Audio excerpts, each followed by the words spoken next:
పురాణములు. Radio city మన పురాణములు అంటే మన కథలు.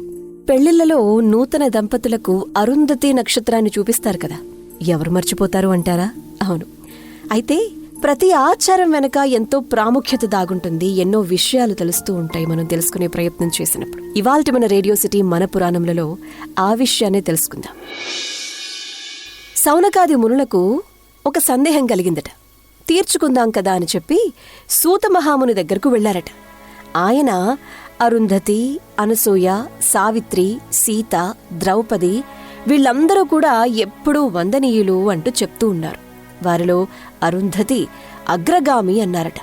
ఆమె చరిత్రను స్మరిస్తే చాలు పుణ్యం కలుగుతుంది అని చెప్పారంట. ఈ మాటలు మన ప్రాచీన గ్రంథాల్లో కూడా పేర్కొనబడ్డాయి. ఒకసారి బ్రహ్మదేవుడు తన మనోసంకల్పంతో మహాసంధ్య అనే కన్యను, ఒక సుందర యువకుడైనటువంటి మన్మధుణ్ణి సృష్టించారు. సృష్టి కార్యంలో తనకు సాయపడమంటూ 5 బాణాలను కూడా ఇచ్చారు. ఆ బాణాల శక్తిని పరీక్షించదలిచినటువంటి మన్మధుడు వాటిని బ్రహ్మలోక వాసులపై ప్రయోగించారట. ఆ ప్రభావం వల్ల బ్రహ్మతో సహా అక్కడున్న అందరూ సంధ్యను చూసి మోహానికి గురయ్యారు. జరగనున్న ప్రమాదాన్ని పసిగట్టినటువంటి సరస్వతి వెంటనే ఈశ్వరుణ్ణి ప్రార్థించటంతో ఆయన పరిస్థితి మొత్తాన్ని చక్కదిద్దారట. మన్మధుడి చేష్టకు బ్రహ్మదేవునికి కోపం వచ్చేసింది. ఈశ్వరుని నేత్రాగ్నిలో భస్మమైపోతావు అని చెప్పి శపించారట. తన మూలంగానే ఇంతమంది నిగ్రహం కోల్పోయారు అనేటువంటి అపరాధ భావంతో సంధ్య తపస్సు పేరిట తనువు చాలించాలి అని చెప్పి బయలుదేరిందట. దాంతో బ్రహ్మ వశిష్ఠుని పిలిపించి సంధ్యకు శివతపోదీక్షను ఇవ్వమని కోరగా, ఆమె దీక్షతో శివుణ్ణి మెప్పించి ఆయన అనుగ్రహాన్ని పొంది సమస్త ప్రాణులకు యవ్వనం వచ్చేదాకా కామవికారం కలగరాదు అనేటువంటి వరాన్ని ప్రసాదించమని కోరుకోవడం జరిగింది. సంతోషించినటువంటి పరమేశ్వరుడు మరో వరాన్ని కూడా కోరుకోమన్నారు. తాను పుట్టగానే అనేక మందికి కామవికారాన్ని కలిగించింది కాబట్టి తన దేహాన్ని నశింపజేయమందట.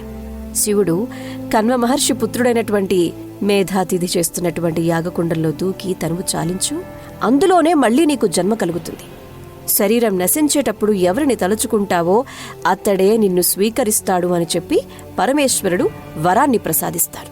వశిష్ఠుడే తన భర్త కావాలి అని కోరుకున్నటువంటి సంధ్య మళ్లీ జన్మిస్తుంది. అలా అగ్ని నుండి తిరిగి జన్మించినటువంటి అరుంధతికి యుక్త వయసు రాగానే వశిష్ఠుడితో వివాహం చేస్తారు. అరుంధతి తన పాతివ్రత్య మహిమతో ముల్లోకాల్లో కూడా పూజ్యురాలవుతుంది. ఆదర్శ దంపతులకు ప్రతీక అయినటువంటి అరుంధతి, వశిష్ఠులు ఎవరైతే ఉన్నారో వారిద్దరూ ఎంత అన్యోన్యంగా ఉన్నారో అంత అన్యోన్యంగా ఉండాలి అని చెప్పి పెళ్లిలో అరుంధతి నక్షత్రాన్ని చూపించటం సాంప్రదాయమైంది. ఈ దర్శనం వల్ల దంపతులకు ఆరోగ్యము, ఆయుష్, ఐశ్వర్యం కలుగుతాయని చెప్పి నమ్మకం, ఒక విశ్వాసం. Radio City Podcast.